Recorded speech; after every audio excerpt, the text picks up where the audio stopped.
সকালবেলা ঘুম থেকে উঠেই আমাদের প্রথম কাজটা কি হয় জানেন?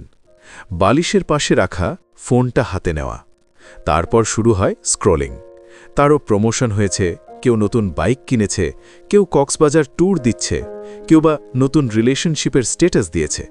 আর এসব দেখতে দেখতে অজান্তেই আমাদের মাথার ভেতর একটা সূক্ষ্ম চাপ তৈরি হয়। মনে হয় সবাই এগিয়ে যাচ্ছে, শুধু আমিই বোধহয় এক জায়গায় আটকে আছি। খুব চেনা লাগছে পরিস্থিতিটা, তাই না? আজ আমরা কোনো বড় ফিলসফি নিয়ে কথা বলবো না। আজ কথা বলবো আমাদের প্রতিদিনের এই অদৃশ্য দৌড় আর মনের ভেতরে জমে থাকা কিছু অস্থিরতা নিয়ে।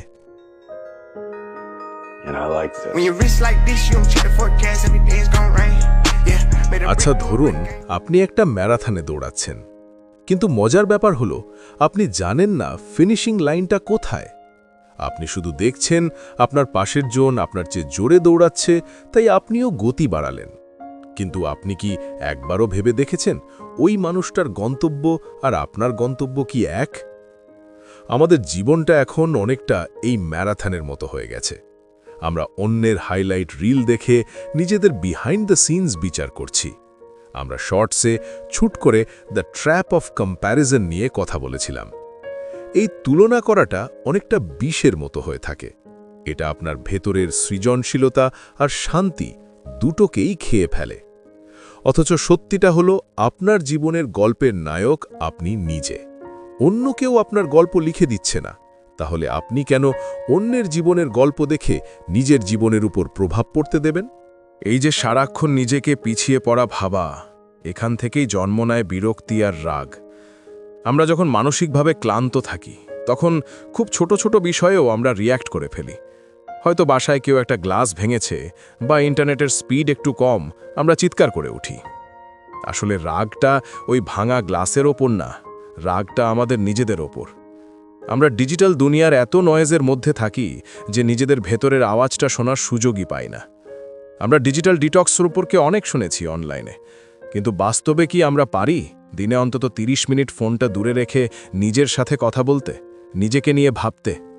বিশ্বাস করুন, ওই 30 মিনিটেই আপনি খুঁজে পাবেন আপনার আসল সমস্যার সমাধান, যদিও কিছুদিন আপনার অস্বস্তি হবে।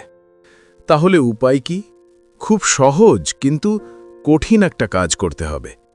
থামতে শিখতে হবে। আমরা মনে করি আরও বেশি অর্জন করলে হয়তো আমরা সুখী হব, কিন্তু সত্যিটা হলো অল্পে তুষ্টি বা কৃতজ্ঞতা ছাড়া আপনি পাহাড়ের চূড়ায় উঠলেও শান্তি পাবেন না। আজ রাতে ঘুমানোর আগে স্রেফ 3টি জিনিসের কথা ভাবুন যা আজ আপনার সাথে ভালো হয়েছে। হতে পারে সেটা 1 কাপ ভালো চা, বা 1 ঘন্টা বসে পড়াশোনা করা, বা পুরনো বন্ধুর একটা ফোন কল। যখন আপনি আপনার কাছে যা আছে সেদিকে তাকাবেন, তখন দেখবেন আপনার না পাওয়াগুলোর ওজন অনেক কমে গেছে।